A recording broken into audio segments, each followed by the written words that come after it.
cila ishte strategjia ushtrisë shqiptare, cila ishte, le të themi, manuali i saj, në mbrojtje, në sulm, si do ishte mbrojtja, çfarë armësh kishim, cila do ishte mënyra e përdorimit të tyre, nga e parashikonim të na vinte armiku, edhe tjera e tjera. Po e fillojmë më thjesht, sa ushtarë kishim? Kur e kemi pasur kulmin Once upon a time in Albania. Para të po e fillojmë, kështu është pjesa e parë. Ai ishte një herë. Këtë e them me trishtimin më të madh. Ai ishte një herë Shqipëria. Tash shiko, ushtarakët e kanë një vesë që gjithmonë edhe në Amerikë ku është, dua më shumë para, dua më shumë armë, dua më shumë ushtar. Jo, unë nuk besoj të jetë kështu, dhe ushtarakët janë njerëz të popullit dhe janë pjesa më e ndershme e shoqërisë ku ata jetojnë. Dhe ata janë specialistë shumë të mirë të fushës së tyre, të fushave të tyre, sepse nëse do të gjesh një institucion ku ka të integruar të gjithë fushat e veprimtarisë njerëzore, është ushtria. Të gjitha specialitetet. Po, që nga armatimit edhe deri te shtypi, kanë organet e vetë të shtypit.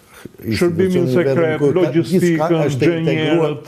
Është i vetmi institucion, është një shtet brenda shtetit, që i ka të gjitha të integruara. Të kam marrë mallin, se unë e kam ngrënë 2 herë paradën.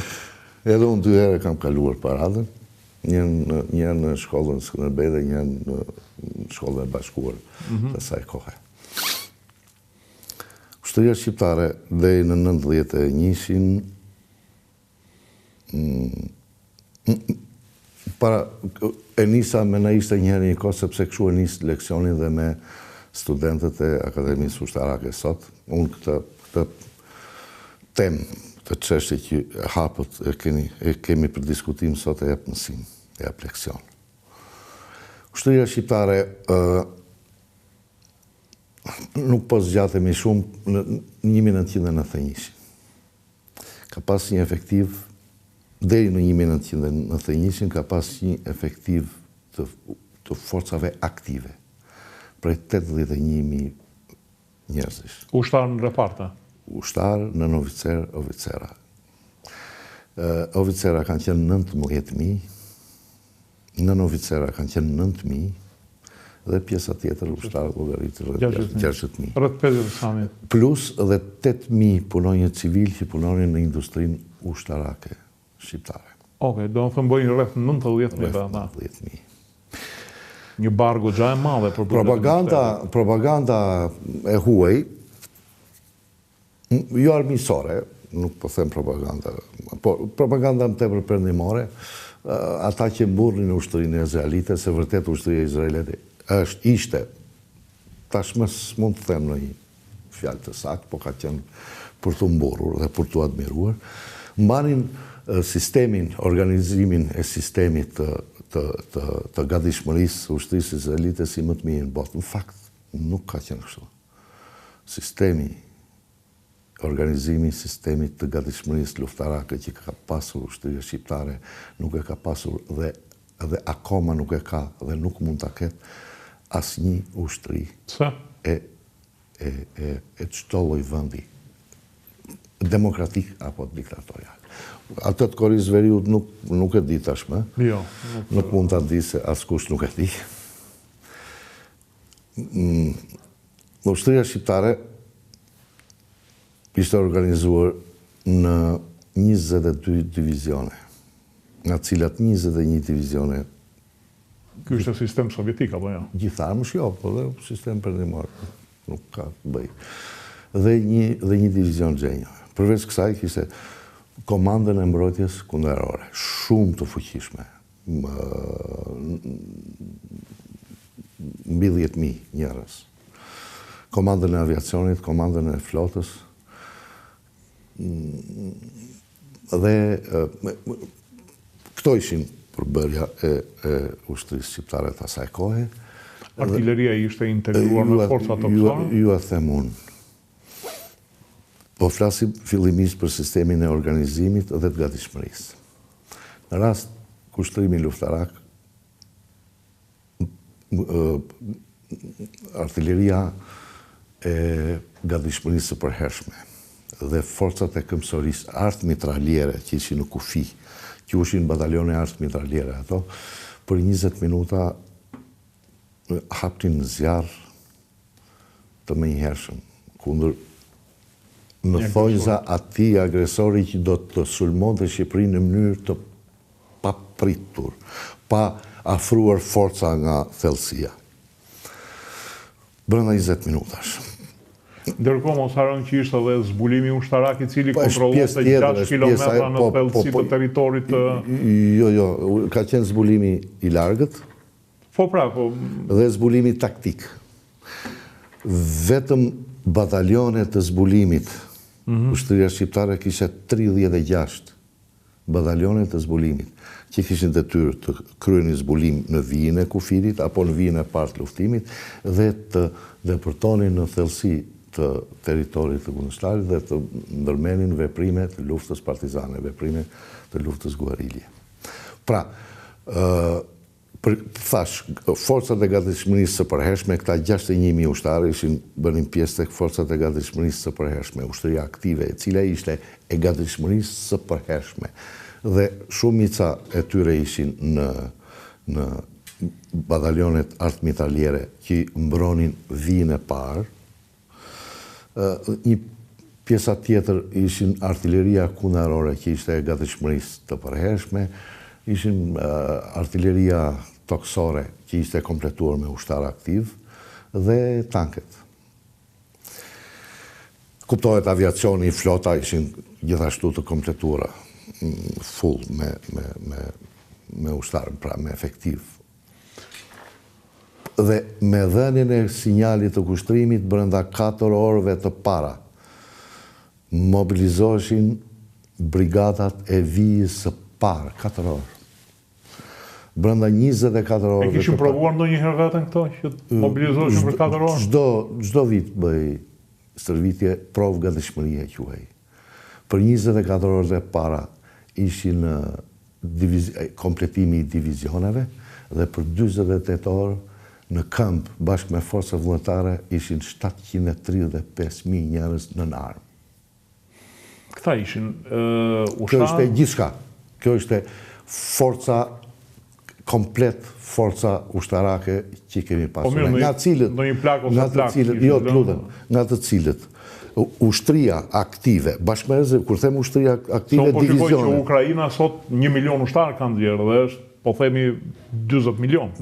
Unë po ju them të nga 18 vjeç deri në 45 vjeç ishte ushtria aktive. Pra, ushtarët e shërbimit detyrueshëm dhe forcat vullnetare që kompletonin njësit, repartet dhe njësit e ushtrisë shqiptare, këto 21 divizione. Dhe sa nga mosha burrat, nga mosha 25 deri në 60 vjeç, 60 vjeç jemi ne tash.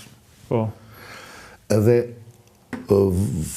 vajzat nga 19 deri në 30, besoj unë, kompletonin ato që në atë kohë quheshin forcat vullnetare. Pravavia. Sot, jo pravavia, forcat vullnetare kanë pas detyra goxha të rëndësishme. Sot Evropa po thot batalionet e mbrojtjes territoriale. Po pra, nisëm nga terminologjia sot. Është e njëjta gjë. Atëherë ne i thoshim forcat vullnetare. Edhe në Ukrainë, kështu i quhen, forcat territoriale. Po pra, sepse ato kanë për detyrë të kontrollojnë territorin. Ushtria do merret në vijën e parë në pravavi, në thellësi të territorit, duhen forca ushtarake për të kontrolluar territorin dhe për të qenë gatishmëri në rast të hedhjes të desantit ajror. Ose në qoftë se kanë ndonjë çarje fronti. Ato s'mund ta mbulonin dot. Kishte ndonjë rezervë operative shtati? Ishin gjithmonë, nga këta 21 divizione ka pasur 6 divizione të rezervës strategjike quheshin. 2 divizione të Tiranës, 1 i Elbasanit, 1 i Beratit, 1 i Lushjes, 1 i Burrelit. A që po i nxjerr sekret? Po, dikur, në ishte njëherë një kohë. Llogarisi vetëm këtë. 114 brigada të këmbësorisë dhe brigada sulmuese. Po mirë, këta janë shifra për të bërë harakiri, besoj se. Këto janë shifra të qëndësishme, kanë qenë. Ju desh këtyre politikanëve fëminor nga 91-shi, Fatkeqësisht deri para pak kohësh që të shkatronin dhe të azisonin gjithë armatimin dhe municionin që kemi pasur. Se mos vetëm atë, mos u bë merak, ju futën mbar të gjitha dhe kështu. Unë thash variantin më të Po, Çuko, më të mirë. Çuko, dihet që kemi pasur 200 avion, skuadrille. Kam idenë që aviacioni në vitet 90 ishte i tejkaluar. Nuk një MiG-19 ose 21 nuk mund të hajë me një F-16 amerikan. Jo, normal, jo.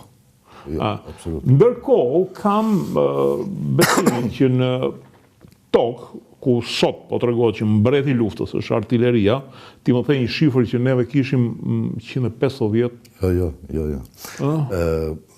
Gryka zjarri dhe artillerisë. 85 mm. Sipër ne kemi pasur 1500. Artillerisë me vjaska. Ndërsa gryka zjarrit të artillerisë mortaj mund të mira. Gryka të tilla. Po u them kaq, një shifër, një veprim matematikor. 114 brigada.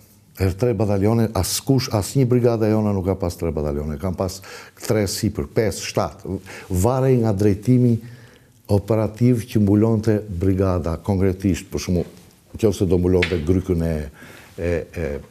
në Kakavin, apo nëse do mbulonte pjesën e Librazhit. Kjo brigadë që do mbulonte grykën fushën e Dropullit, ka qenë shumë e fuqishme sa ajo tjetra që mbulonte Librazh. Një gryk do mbronte. Një diçka. Pra,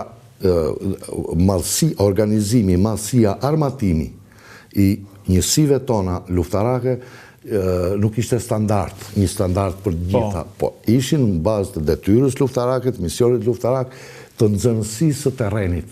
Një skuadrë jona sa kishte? I skuadra jona 11 kishte, si ku do në gjithë botën, skuadra aq ka. Ka me skuadrës 10 mitraljerin, baza e skuadrës ishte mitralozi dhe granatesi i lehtë kundërtan. Dhe pjesa tjetër pastaj ishin në mbështetjet, po mos harrojmë. Ishte parashikuar që gjithë ushtria në front, ata që do ishin në vijën e parë ishin të armatosur me automatik? Me sa di unë shifrat, është një libër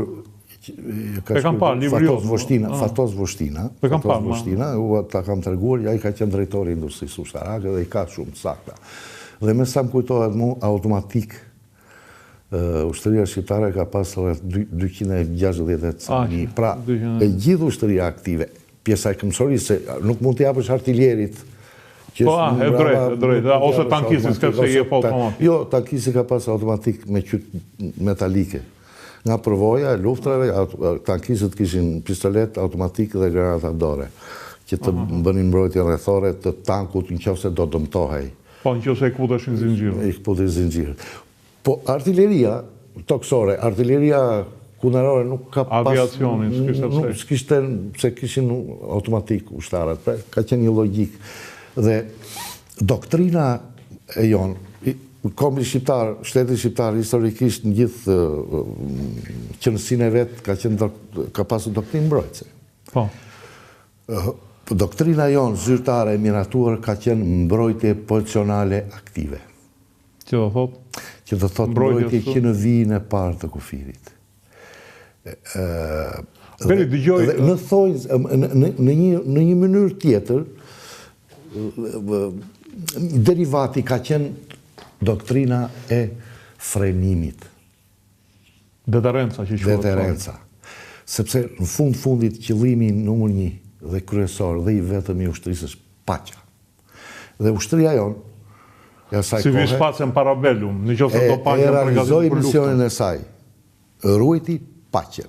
Çdo kundërshtar nga ata që kemi pas në rreth e rrotull, i bënde shumë mirë llogarit para se të mendonte të bënde në një plan kundër shtetit tonë. Unë jam plotësisht i bindur që ata serbët dhe komshinët e tjerë, grekët janë. Po grekët dhe italianët në atë kohë, këta ishin amiki, nuk po them amerikanë dhe rusët, po këta 3 komshinët janë plotësisht i bindur që nuk futeshin dot 1 centimetër. në territor, 1 centimetër. Do të thonë ka qenë ideja që Kostoja nuk ja vlen të ta pushtojë këtë vend.